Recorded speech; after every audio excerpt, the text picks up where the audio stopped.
This program is brought to you by thepodcastfactory.com.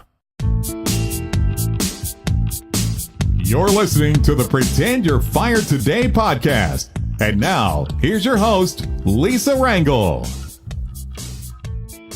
Welcome. Hello. Welcome to the 5th episode of the Pretend You're Fired Today podcast. I'm Lisa Rangel, host of the Pretend You're Fired Today podcast and the founder of Chameleon Resumes. We are an executive resume writing and job search consultancy firm that helps executives and rising leaders land their next position faster. I'm excited to be here with you today. We're going to show you how to continually impress decision makers in your network and help you stay marketable to your network, which is the only way to have job security in today's economy and to proactively take care of yourself and your career. In past episodes, we talked about the only way to truly protect yourself from job loss is to pretend you're fired today.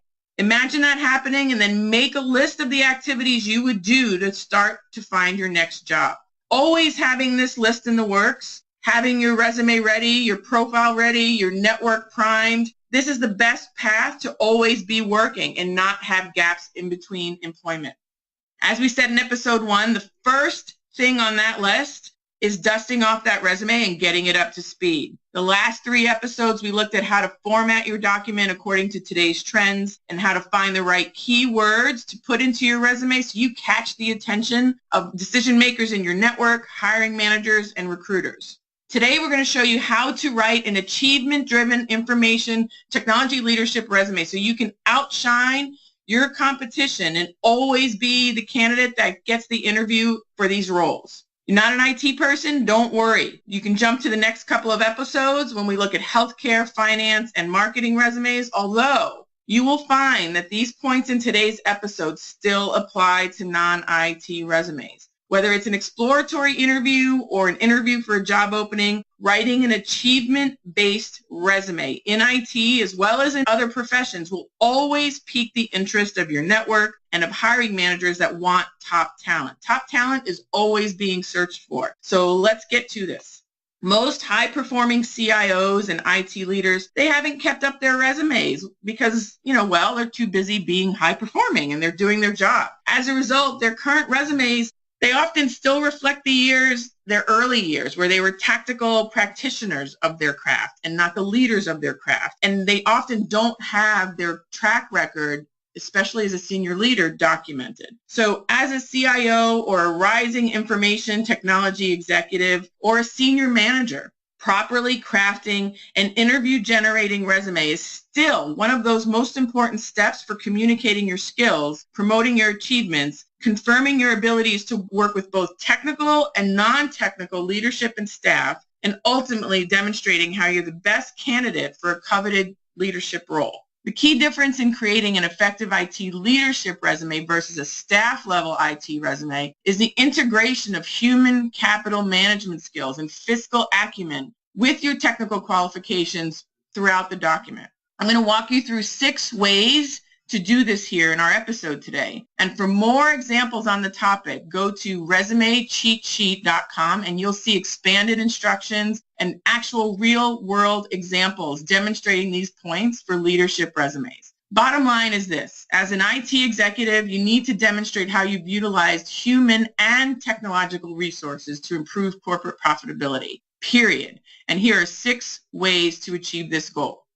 The first point is to create an IT document, an IT leadership resume that shifts from a tactical implementation standpoint and shift it to outlining strategic results. Showcase corporate contributions to top line, expense line items, workflow, productivity, and the bottom line. You want to graduate from citing specific tactical skills and tasks and areas of responsibility. And these are common points to touch on staff level information technology resumes, and you want to shift it to outlining initiatives where your decisions have added value, have contributed to the top or bottom line. And projects, you want to go outline projects that you've led, the amount of people you've managed, and what results those team-driven efforts resulted in. The key with a CIO resume, as with all leadership resumes, is you want to include the long range effects of your work in addition to the short-term results. You want to show how you can strategize on the big picture and cause movement with what is directly in front of you. Next, you want to emphasize your soft skills. You don't want to lose readers in a list of systems and software and hardware and applications and technical stuff in which you have your expertise. As a leader, your CIO executive resume or rising leader IT resume will be read by both technical and non-technical types. So you must cater to both audiences. You want to come across that you can work with IT-minded people as well as non-IT-minded people. Highlight your soft skills and how they enabled you to manage both technology and people resources to drive workflow productivity, revenues, and additional profits for the businesses that you've been in. Third, you want to show that you can attract high-quality talent and lead teams. Companies hire leaders so they can attract the talent that wants to work with them. Effective IT executives not only manage technology, but they manage the people who manage the technology that bring results. So you want to make sure that you can show that you can negotiate deals, attract talent, influence key decision makers, and nurture vendor relationships. Highlight your skills in team building and communication and influence, and do it in a results-driven manner. Show how these soft skills have contributed to your success. Fourth, you want to choose the appropriate context when communicating to prospective employers for leadership roles. So what do I mean by this? Leading with your biggest achievement in your career, in your 20, 25-year career, may not always be the best way to start this document, or the interview process even for that matter. If showing your biggest achievement to the employer doesn't relate to that employer, you're going to lose them. You want to reframe your accomplishments to showcase what is important to the next role and have that right context. That's always preferred. You want to make sure that you're showing that you can meet the needs of that prospective company and not just going in with your biggest achievement bravado. So, for instance, if you saved $20 million in one initiative as, like, say, a middle manager at $1 billion employer, but now you're applying to an executive leadership role with a $200 million company, you may not be perceived in alignment with the prospective company, because you're leading with this big company accomplishment and they're a mid-sized small company. So you want to reframe your achievements to make sure that it's going to be relevant to who you're targeting. That's key. Choose achievements that are within the fiscal scope of the prospective company, or consider using percentages with dollars to outline your accomplishments. You always want to be right-sized with what's relevant to what the company that you're targeting needs. Fifth, you want to highlight achievements using universal language and downplay the technical jargon. Outline your technical and human capital achievements in common, everyday language to the best of your ability. Don't just lead and overpopulate your document with technical jargon. You want to appeal to the many types of audiences to whom your resume will be read. You may be most comfortable speaking in acronyms or technical vernacular, but not all CEOs or executive hiring team members, if they're in marketing or finance, they may not be aware of the tech speak that you're so great at. This is a subliminal way of coming across that you can work with anybody in a company. So I suggest that you speak about technology in approachable terms, in achievement-based terms, so people see the reason why they should follow your lead or take your suggestion because of what benefits it will bring them, as opposed to just showing off your knowledge of everything that you know. You want to make sure you're understood by many types of executive level management individuals at the table. This will demonstrate, it's a very subtle but powerful way to demonstrate your ability to work with non-technical stakeholders. It's paramount. Lastly, you want to be what they want, but never lose yourself in your resume or in any other part of the hiring process or networking process. So the content in your resume and your social media profiles and just your general communication should be congruent with your personality, your beliefs, your work style, but still meet the needs of the prospective employer. You need to be able to meet the needs of the prospective employer for this relationship to work, in addition to what you need. You got to honor both parts. It's not always about you, and it shouldn't be always about them. Ensure your documents, your resume in particular, will be in line with the person who shows up for that interview, right? That being you. You want to be who you are on paper, online, and in person.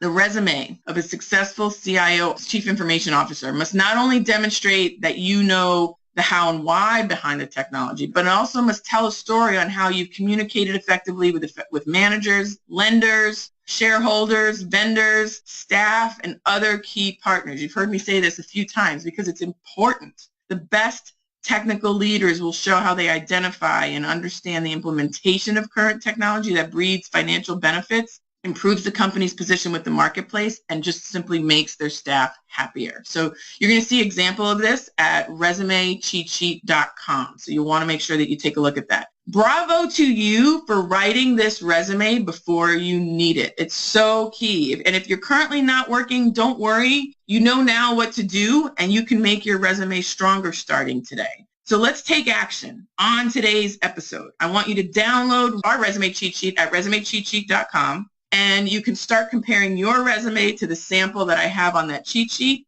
for you to use. You can also attend the training that goes along with that cheat sheet for more examples. I want you to look at your resume compared to the resume cheat sheet sample. What do you have that's similar? What do you notice that's missing? I encourage you to attend the training that I offer once you download the cheat sheet. For this way you can get some more information on how to make sure those gaps between your resume and our resumes are smaller, if non-existent. If you're in marketing or finance or another discipline or industry, don't fret. Download our resume cheat sheet again at resumecheatsheet.com if you haven't already, and have that ready for the next episode where I will show you some of the resume mistakes to avoid. And then after that, go on to show you how to write a strong targeted resume for healthcare, marketing, and financial executives. The cheat sheet and the training, again, can be found at resumecheatsheet.com, where we have examples and ideas for other industries as well.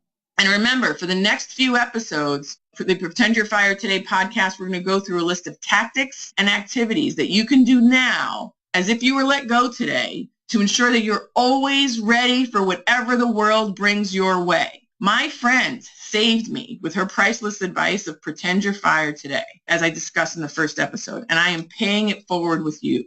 I ask you to pay this sentiment forward and share it with as many executives and rising professionals who you feel would benefit from this build it before you need it advice. And to get a jump on the first item on the Pretend You're Fired Today activity list, which is get your resume ready, go to resumecheatsheet.com and download the freebie there, how to write your resume easily. And we're going to tackle the next steps on what a resume needs to look like and resume mistakes to avoid when designing and writing your resume for the roles that are going to bring you to the next step in your career. Thanks for joining me today, and I look forward to your progress and look forward to having you join me next week. Be well.